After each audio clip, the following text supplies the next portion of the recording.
علیکم ورحمۃ اللہ وبرکاتہ۔ ابو جہل حضور کی بارگاہ میں آیا اور آ کر کے بند مٹھی کو حضور کے سامنے کر دیا۔ مسجد نبوی کا ماحول ہے، محبوب خدا صلی اللہ علیہ وسلم جلوہ فرما ہے، صحابہ کرام بھی بیٹھے ہیں، حضور علیہ السلام کے سامنے ابو جہل بند مٹھی کو کر کے کہتا ہے اگر آپ اللہ کے سچے نبی ہیں تو بتائیں کہ میری بند مٹھی میں کیا ہے؟ تو حضور علیہ السلام نے فرمایا کہ میں بتاؤں کہ تیری مٹھی کے اندر کیا ہے یا مٹھی والی چیز بتائے کہ میں کون ہوں؟ کہا کہ اگر ایسا ہو جائے تو کمال ہو جائے۔ تو ابو جہل کی بد مٹھی کے اندر 7 کنکریاں تھی، ساتوں میں حضور کا کلمہ پڑھنا شروع۔ اب کنکریوں نے کلمہ حضور کا پڑھا مگر ابو جہل نے نہیں پڑھا۔ اسی طرح جو ہے وہ ابو جہل گو لے کر آیا یا ابو لہب لے کر آیا تو اس نے آ کر کے سامنے رکھی، کہا اگر یہ مری ہوئی گو آپ کی رسالت و نبوت کی گواہی دے تو میں مان جاؤں گا۔ یہ معجزہ بھی دیکھا، چاند کے ٹکڑے ہوتے ہوئے بھی ابو جہل نے اپنی آنکھوں سے دیکھا، پتھروں کو کلمہ پڑھتے ہوئے، درختوں کو چلتے ہوئے ابو جہل نے دیکھا لیکن کلمہ نہیں پڑھا، مانا نہیں، حضور کی غلامی اختیار نہیں کی۔ حضرت ابو الحسن خرقانی یہ بہت بڑے محدث بھی ہیں اور بہت بڑے اللہ کے ولی بھی ہیں۔ ابو الحسن خرقانی رضی اللہ تعالی عنہ آپ تقریر کر رہے تھے، خطاب کر رہے تھے، بیان کر رہے تھے، گفتگو فرما رہے تھے، اچانک ایک شخص کھڑا ہوا، کہنے لگا حضور آپ حضرت بایزید بستامی علیہ الرحمہ کے خلیفہ ہیں، آپ بتائیے کہ حضرت بایزید بستامی کی شان کیا ہے، مقام کیا ہے، عزت کیا ہے، شخصیت کیا ہے؟ تو ابو الحسن خرقانی علیہ الرحمہ فرمانے لگے میرے پیر و مرشد حضرت بایزید بستامی کی یہ عظمت ہے کہ کوئی ان کو دیکھتا تو کلمہ پڑھ کے مسلمان ہوتا۔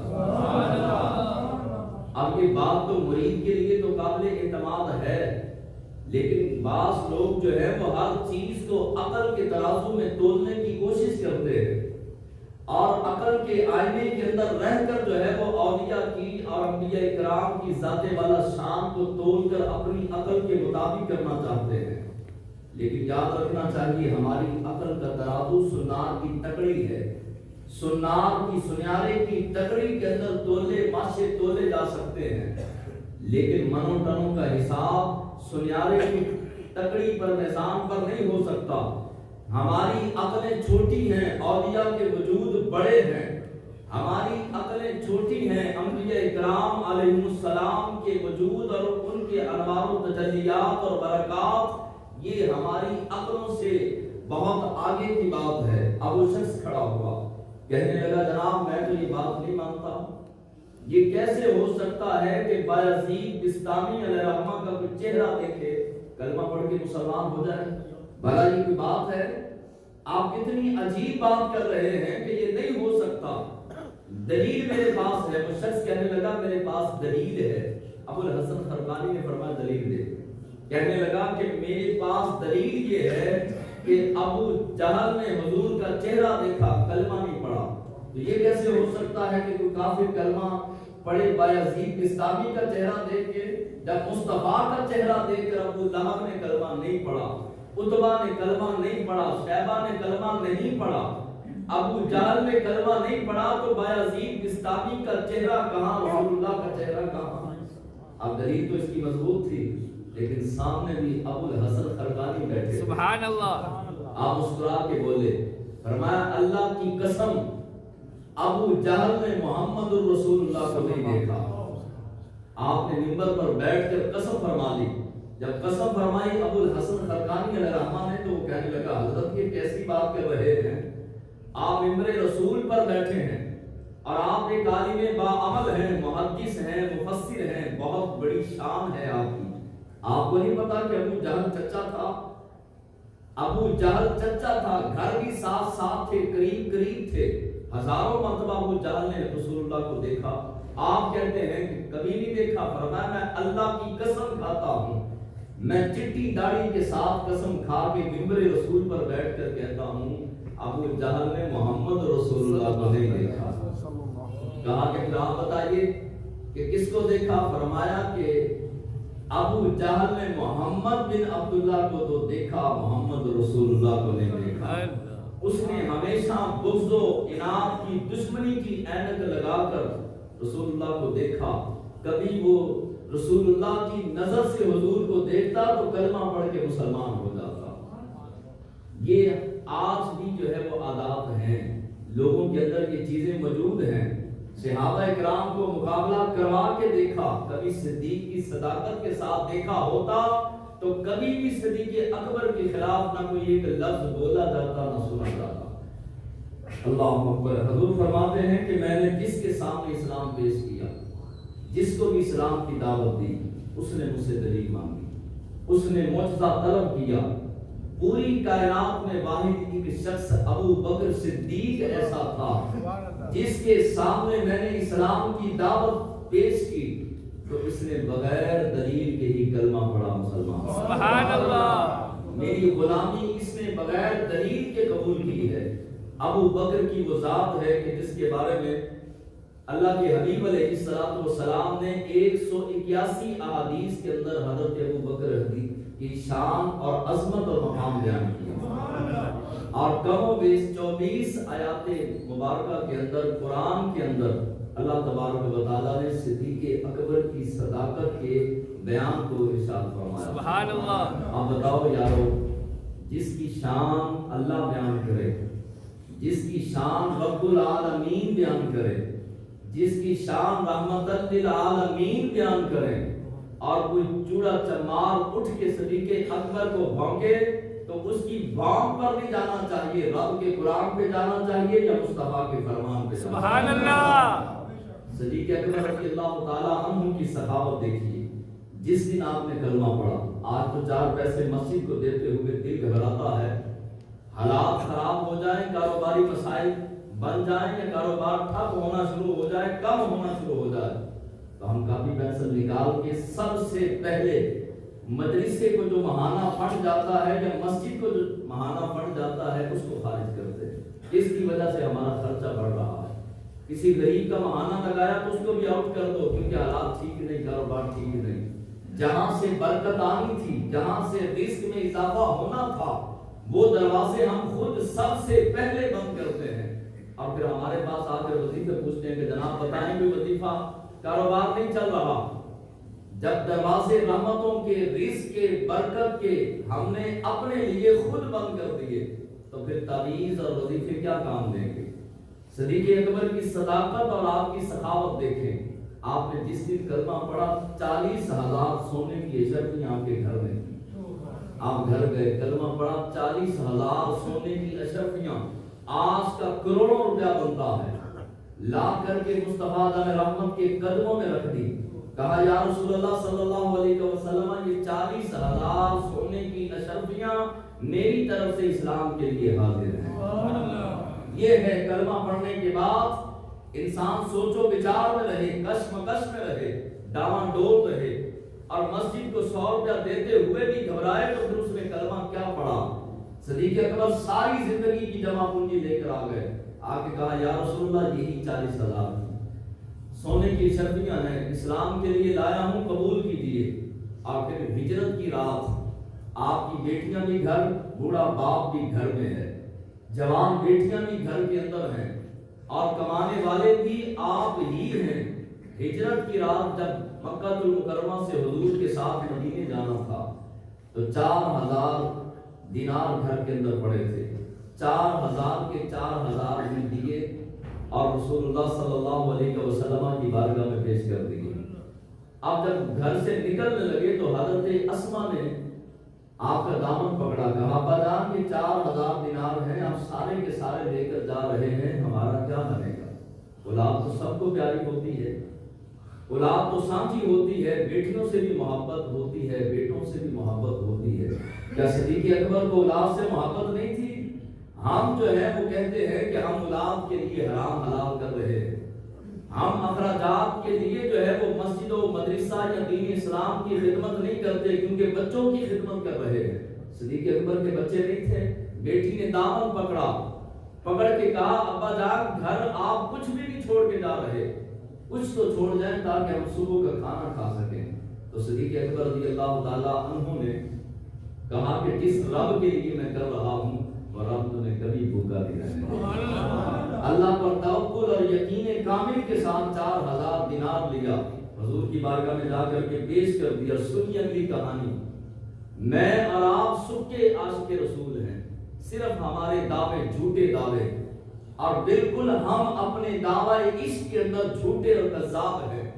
ہم نے عشق کے آئین کے اندر لگے ہوئے نقطے کو بھی کبھی نہیں سمجھا کہ یہ نقطہ کہاں سے آیا، کیوں آیا، عشق رسول کہتے کس کو ہے، محبت رسول کس کا نام ہے، دل دینے کا نام کس کا نام ہے؟ جس کو دل دے دیا جائے پھر مال سنبھال کے رکھا نہیں جاتا، جس کو دل دے دیا جائے پھر اس سے بڑھ کر اپنی جان پیاری نہیں ہوتی۔ جب ہم نے رسول اللہ کو دل دے دیا تو پھر فجر کے وقت میری آنکھ آپ کی آنکھ کیوں نہ کھلی؟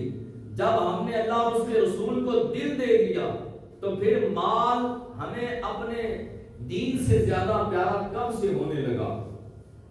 غزوہ تبوک کا موقع ہے، صدیق اکبر رضی اللہ تعالیٰ عنہ بیٹھے ہیں، حضرت ابو دردہ بیٹھے ہیں، حضرت عبداللہ ابن مسعود بیٹھے ہیں، حضرت طلحہ بیٹھے ہیں، حضرت زبیر بیٹھے ہیں، حضرت شجاع بیٹھے ہیں، خالد ابن ولید بیٹھے ہیں، بڑے بڑے جلیل القدر صحابہ بیٹھے ہیں۔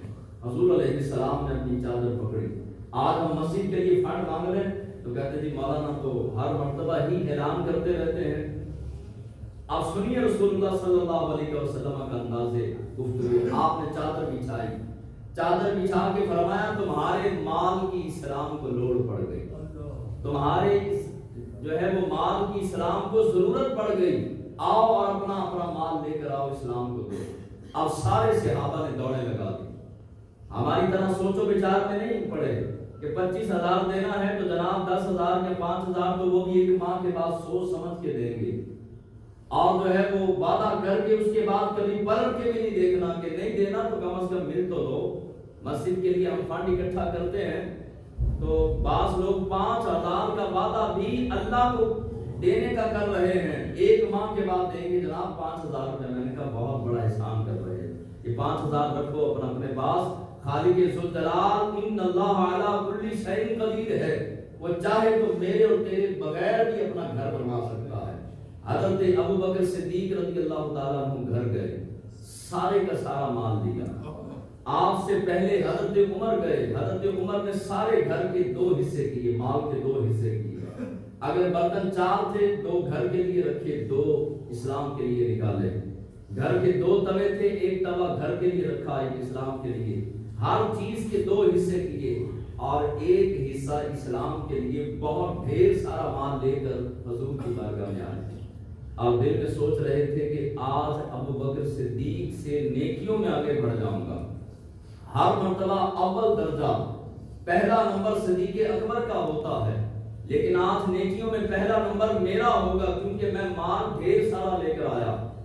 تھوڑی دیر گزری تو صدیق اکبر نے گٹھری اٹھائی ہے اور اپنے سر پہ رکھی ہے، ٹاٹ کا لباس پہنا ہے، ٹاٹ کا لباس پہن کر ببول کے کانٹے لگا کر سنانا بھی آسان، میں ادھر بیٹھ کر 5,000 کا سوٹ پہن کر آپ کو سنا رہا ہوں، بالکل آسان ہے۔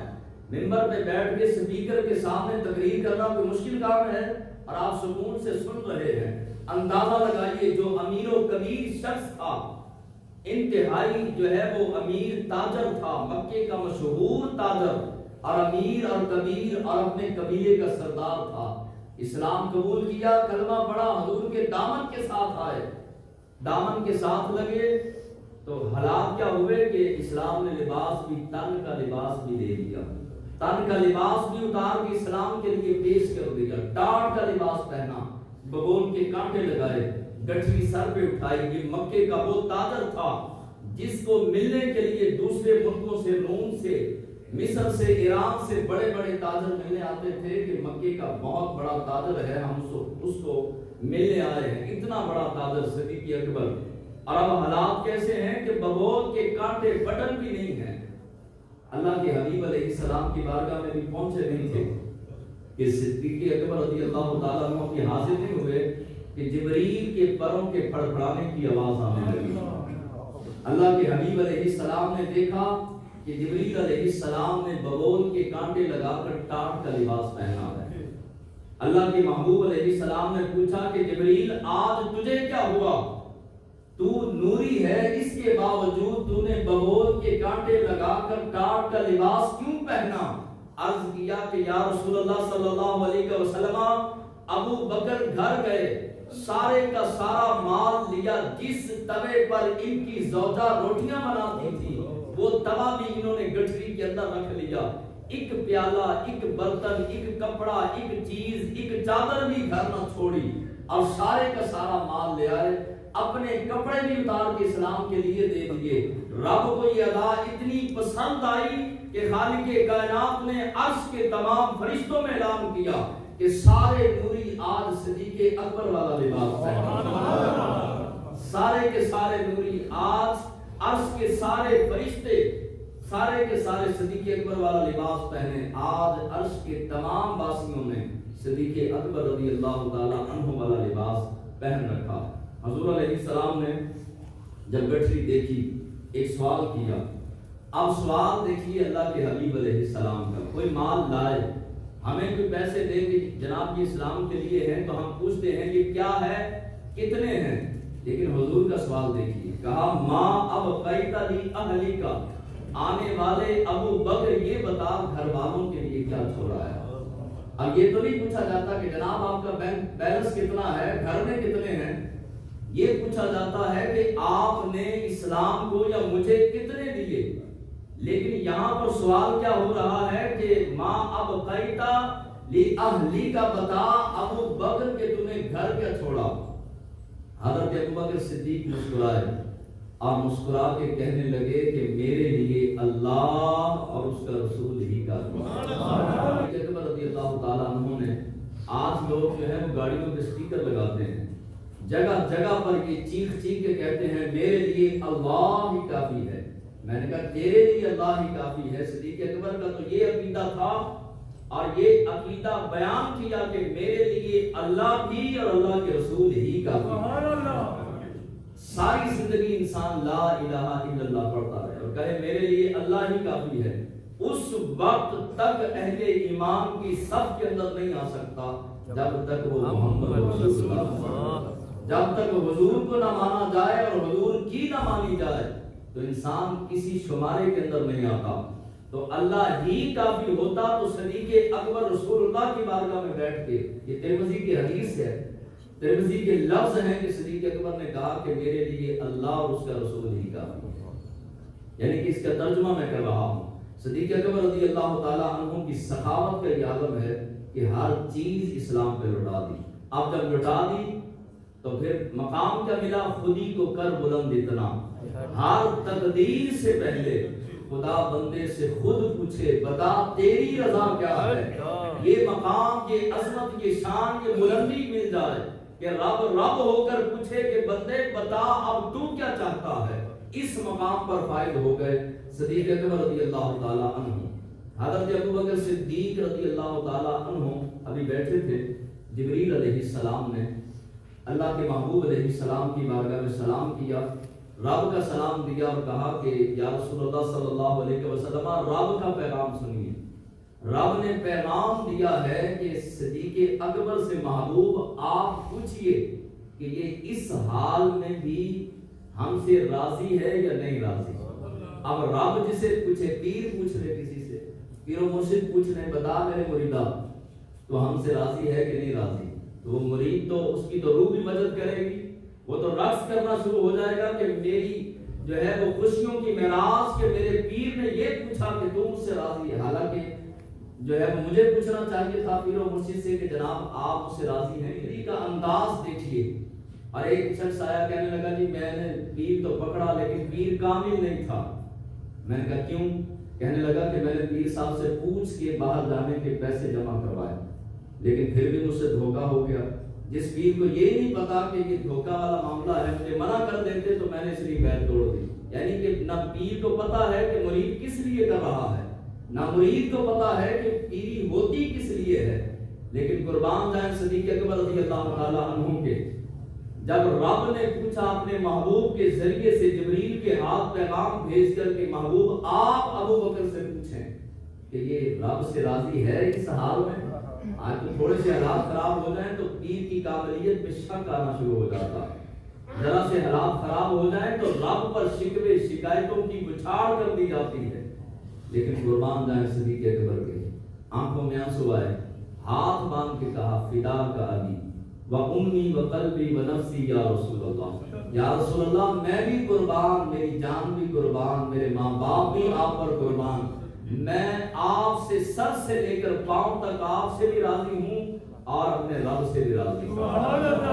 پھر رب نے فرمایا رضی اللہ عنہم و رضوا عنہ, یہ وہ لوگ ہیں کہ جن سے رب راضی ہے, اور خالی رب راضی نہیں یہ بھی اپنے رب سے راضی ہیں.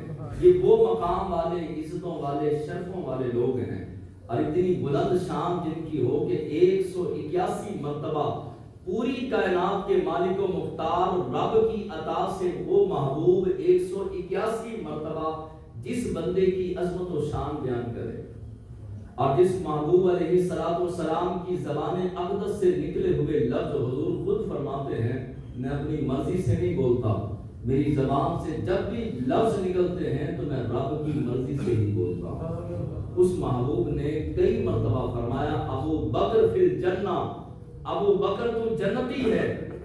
اور حضرت ابو بکر کو جنتی کہنے والے رسول اللہ حضرت ابو دردہ رضی اللہ تعالی عنہ آپ چل رہے تھے, اللہ کے حبیب علیہ السلام نے بلایا اور جلال کا اظہار کیا, جلال کے ساتھ فرمایا کہ ابو دردہ تو نے آج یہ کیا کیا؟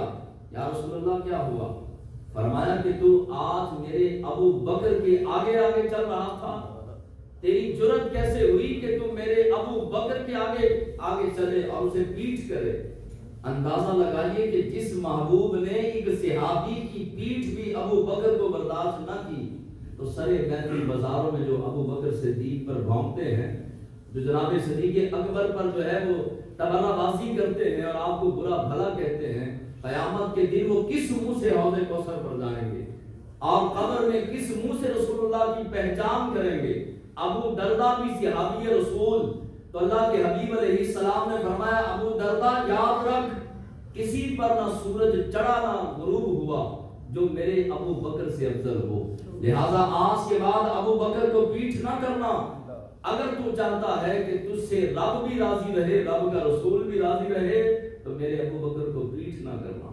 اور آج لوگ کشتیاں کرواتے ہیں کہ جناب حیدر کرار کا مسئلہ تھا, فلاں کا مسئلہ تھا. یہ مسائل جو ہے وہ امام حسن, امام حسین اور صحابہ کو نظر نہ آئے جو تجھے نظر آ گئے. آج کے فتنوں سے بچنے کے لیے اپنی اولادوں کو صحابہ کی محبت دیں, صحابہ کرام کا پیار دیں, اور ایسے بے ادب اور گستاخوں کی صحبت سے اپنی آنے والی نسلوں کو بچائیں, تاکہ ہماری آنے والی قیامت تک کی نسلیں نہ کوئی صحابہ کا گستاخ ہو نہ کوئی اہل بیت کا گستاخ ہو. صحابہ کے ماننے والے, اہل بیت سے ماننے والے اور پیار کرنے والے ہماری نسلوں کے اندر پیدا ہوں. میں اور آپ اگر یہ چاہتے ہیں تو ہمیں علمی تحقیق کے مطابق اپنی نسلوں کی تربیت کرنی پڑے گی, اپنے گھر والوں کو سمجھانا پڑے گا, صدیق اکبر کی صداقت کا اعلان گھر کرنا پڑے گا, عمر فاروق کی عدالت اور عثمان غنی کے شرم و حیا کے قصے گھر سنانے پڑیں گے, حیدر کرار کی شجاعت اور بلندی اور مقام بچوں کو سمجھانا پڑے گا, پھر بچے صحابہ کے گستاخوں کی صحبت سے بچیں گے. بعض لوگ کہتے ہیں جی وہ رشتہ داری ہے, کیا میں بیٹی کا رشتہ کر سکتا ہوں؟ میں نے کہا جو تیرے باپ کو گالی نہ دے تو اس کو اپنی بیٹی دے گا یا بیٹا لے گا؟ بیٹے یا بیٹی کا رشتہ کرے گا جو تیرے باپ کو گالیاں دے. تو کہنے لگا نہیں. تو میں نے کہا جو صدیق اکبر کو گالیاں دے اس کے ساتھ رشتہ داری کرنے کے لیے تیار ہے تو پھر بتا تیرا ایمان کہاں گھاس چرنے چلا گیا. قیامت کے دن کس منہ سے رسول اللہ کی بارگاہ میں جائے گا کہ ابو دردہ کو پیٹ کرنے کی اجازت نہیں, اور تجھے ان کے ساتھ بیٹھ کر شکر کولے پینے کی اجازت ہے, چائے پینے کی اجازت ہے کہ جو صحابہ کو برا بھلا کہیں. میں جو ہے وہ فرقہ واریت پہ لعنت بھیجتا ہوں, لیکن یہ بھی فرقہ واریت نہیں کہ میری ماں کو کوئی گالیاں دے تو میں کہوں کہ جناب کوئی بات نہیں, فتنہ بازی جو ہے وہ اس طرح کے معاملات نہیں کرنے چاہیے, میری ماں کو کوئی گالیاں دیتا کوئی بات نہیں, سینے سے لگانا چاہیے.